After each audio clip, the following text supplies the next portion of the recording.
Evropi u prvom kolu kvalifikacija za Ligu Evrope opravdao je ulogu blagog favorita pobedom protiv Petrokuba iz Hinčeštija, moldavskog predstavnika, i to u jednoj, rekao bih, sigurnoj utakmici, bez obzira što je bilo tu elemenata zbog kojih je moglo biti nervoze. Jednostavno su pokazali da su bolji tim fudbaleri iz Bačke Topole i krenuli su dobro u ovaj meč, uzeli su potpunu kontrolu nad dešavanjima na terenu. Oni su bili ti koji su se pitali za sve u prvi pola sata utakmice.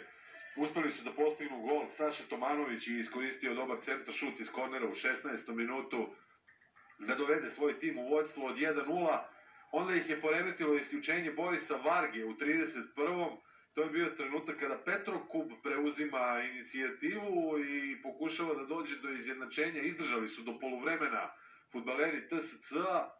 U nastavku utakmice ponovo pritisak Petrokuba, ali samo u prvih 10 minuta do jedne akcije u kojoj je Đuro Zec pobegao štoperima protivničke ekipe. Kada je oboren, dosuđen je penal, pokazan crveni karton Razgonjuku, a penal je u 55. minutu iskoristio Nenad Lukić.